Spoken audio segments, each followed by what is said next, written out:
What's up, y'all? It's Graciana Africa, and I wanted to do my fourth blog today about the Donald Sterling.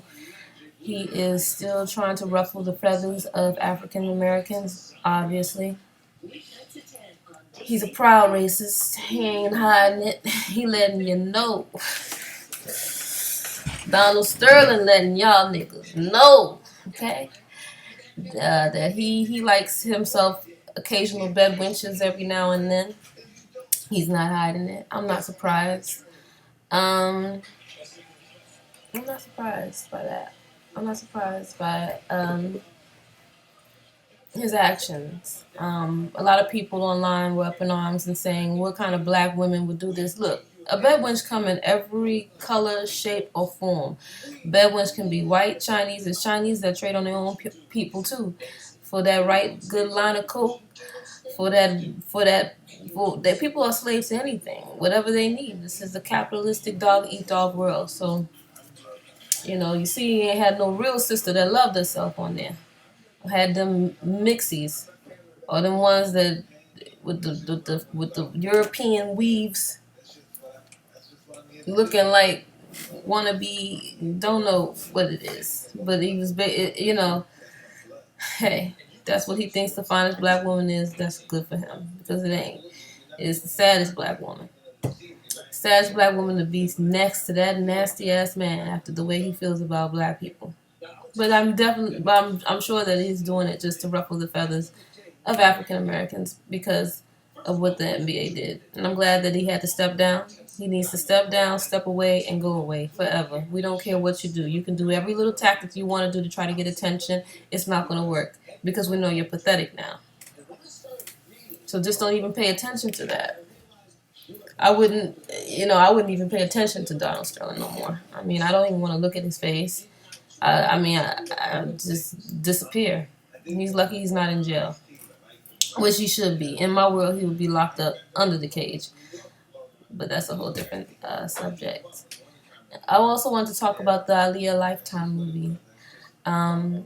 For a long time, black actresses in Hollywood have been disrespected, have been have been underrated for so long. One of my favorite actresses is Nia Long and Angela Bassett, because I feel like Angela Bassett is so underrated. She's such a great actress, and she's so underrated. And of course, she's in Esau's world. She's going to be underrated because they tried to give her the role of Monsters Ball. She said hell no. She said hell no, and I was very happy that she didn't take that part. What else? She's a woman that is 55 years old. I just seen a recent picture of her, and she still is killing it, looking so gorgeous, so beautiful, and I just commend her. This is why I'm going all over the place. The Aaliyah movie, they casted a mixie optimum quadroon from Disney Channel, okay? And I have no problem with mixed races. That's beautiful. But when you're dealing with Zionists that control Hollywood, you're not going to get good representations of us. They want to erase the black woman and replace us with the mulatto. They did the same thing. When I look at this Aaliyah movie, I say, oh my God. They're doing the same thing that they did with Nina Simone. Nina Simone, who was a proud black woman of her strong African features and wanted to exhibit that to the world, show herself embracing her strong African beautiful features and show that talent comes from these features, from these beautiful black women, from these highly melanated women. We are very talented and beautiful. Recognize it. Get familiar. That's what her legacy was about. And I feel that they spit on her legacy by casting Zoe Saladin, or whatever her name was, because that woman is someone who doesn't even know what it means to be a black woman. She's never walked in a real highly melanated original black woman's shoes. So how can she even know how to depict Nina?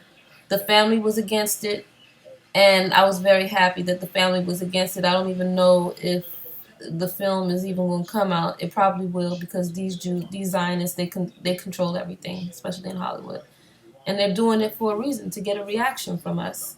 It's very obvious. There was a petition signed and everything, and I supported it because I want to see more women that look like me. But then I started to realize that the only way that we're going to see more women that look like us is if we have more Spike Lees, if we have more, I hate to say this, Tyler Perry's making plays. You know, we have to be in control of our art. You've seen what happened to Tupac. You've seen what happened to Michael Jackson. You see how they rape these artists every day in this demonic music industry, a music industry that I wanted to be a part of.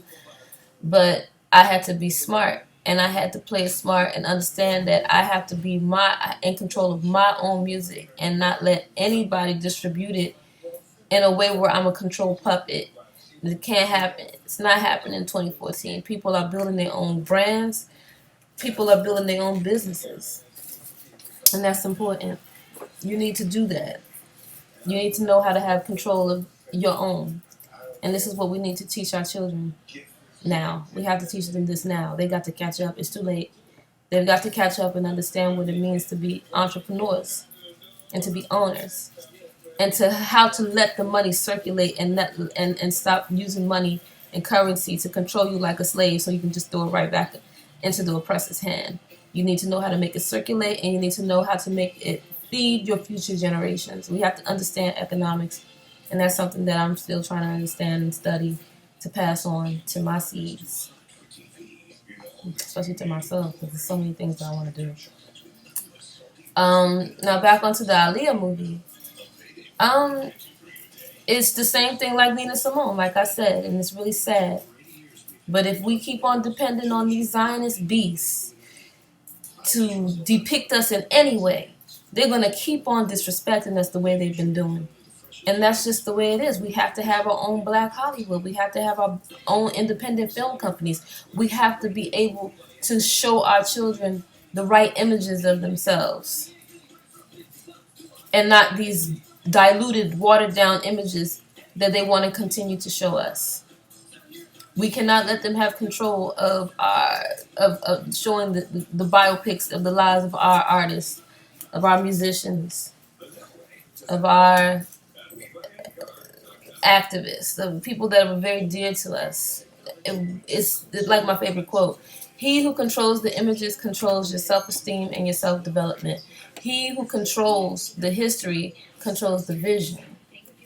And that's real.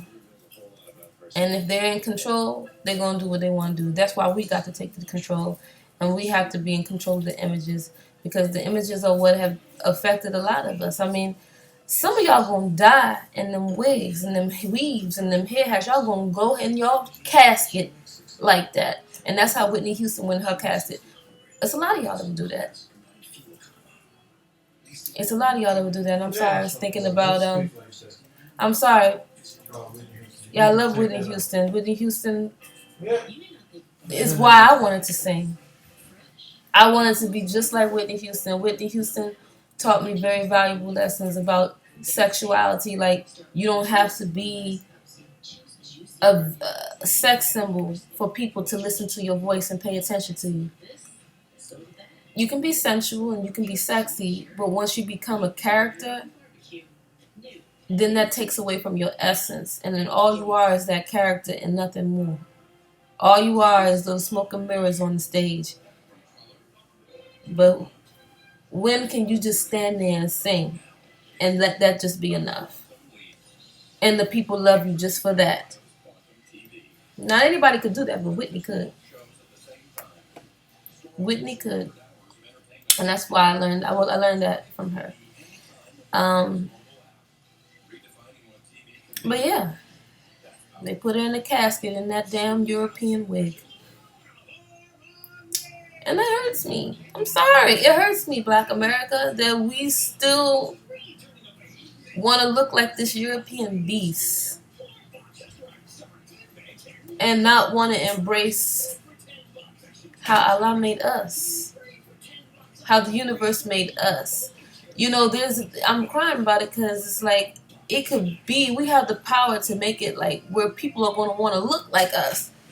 Like it'll be like the '70s, how we used to wear the froze. We don't even know how to take care of our real hair. Like my hair won't even grow. I done damaged it so much with these weaves in the past that it won't even grow to where I want it to. But I'm just gonna make it perfect. I'm gonna make it. I'm going to regrow it. I'm making it healthy now. Doing naturalista styles, and that's important. And you know that at least let me make my steps for my transition, and it's been working out. I don't want to. I don't want to go back. I don't want to go back to weave or nothing, or wig or nothing, unless it's a natural weave or something like that. But you know, it's just, I teared up thinking about Whitney Houston because you know, Whitney Houston was the truth. A lot of us are the truth, and we just have to embrace our truth. And I'm sorry, but I want to see more people like me on TV. I want to see more women that look like me.